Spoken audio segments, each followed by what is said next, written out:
Imani est avec nous et à côté de vous. En attendant Pablo Mira, il y a Guillaume Meurice. Oui, puisque la société a tremblé. Hier, la démocratie a vacillé sur ses bases. Des hommes sont venus sans cravate à l'Assemblée nationale. Ça nous rappelle évidemment les heures les plus sombres de notre histoire. Celle où Jean-Pierre Raffarin venait avec des bretelles dans l'hémicycle, où Patrick Devedjian était en veste velours côtelé, chaussettes dépareillées, raies bien soignées. Je parle de la coiffure, bien évidemment.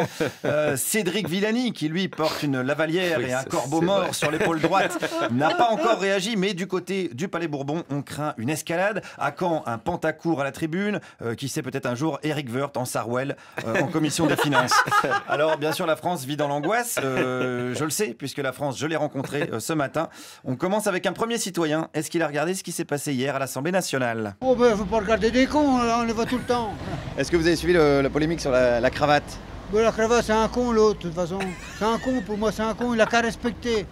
Dans les trucs comme ça, on doit être habillé correctement, monsieur. Un point, c'est tout. C'est vrai, vous trouvez qu'il aurait dû mettre une cravate? Oui, mais j'estime que c'est l'Assemblée nationale.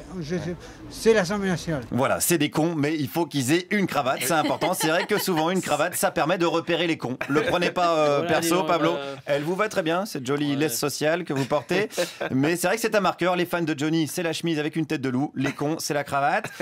D'ailleurs, comme j'avais affaire visiblement à un sociologue, je suis même en mesure de vous révéler la proportion de cons dans la société. Les gens sont des cons, de toute façon. Les trois quarts, c'est des cons, de toute façon. C'est vrai?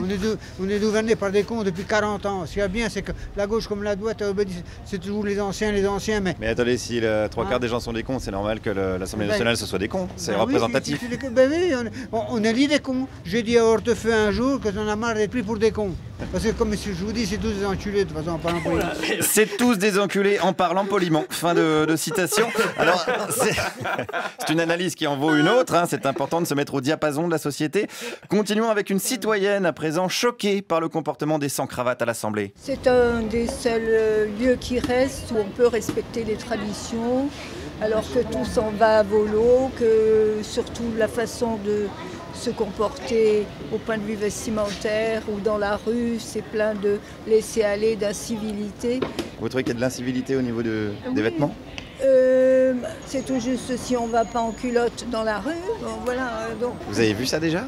J'ai vu des shorts qui étaient au ras des fesses. Oh mon Dieu, quelle horreur, quelle horreur! Mais dites-moi vite l'adresse que j'aille faire un reportage. Moi, les incivilités au ras des fesses, c'est un truc qui me tracasse depuis le début. Si j'avais fait une école de journalisme, j'aurais pris short ras des fesses. L'option Bernard de la Villardière, on l'appelle.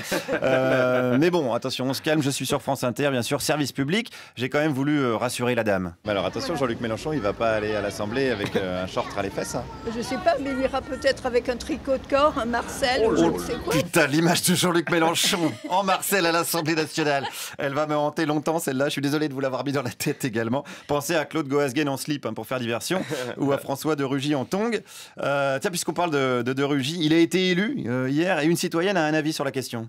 Je vais vous dire, la raison, c'est que les femmes préfèrent obéir à un homme qu'à une femme. Les femmes sont mesquines entre elles. Ah, c'est vrai? Oui, c'est plus facile de prendre des ordres d'un homme que d'une femme. Ah bah ça, je savais pas, moi. Ben, vous ne saviez pas, mais je vous le dis. Est-ce que du coup, ça, c'est pas un peu sexiste? Mais le sexe existe et on ne peut pas le nier. Ah non, attention, je ne nie pas le sexe, hein, voilà, j'en ai vu, j'en ai rencontré parfois, mais voilà, des femmes qui donnent des ordres, c'est vrai, hein, Alex s'en plaint souvent au bureau, mais je veux pas provoquer d'engueulade à l'antenne, ni piétiner 2000 ans de patriarcat, voire beaucoup plus. De toute façon, cette femme préfère les hommes absolument partout. Je veux un docteur ou un psychiatre, je choisis un homme.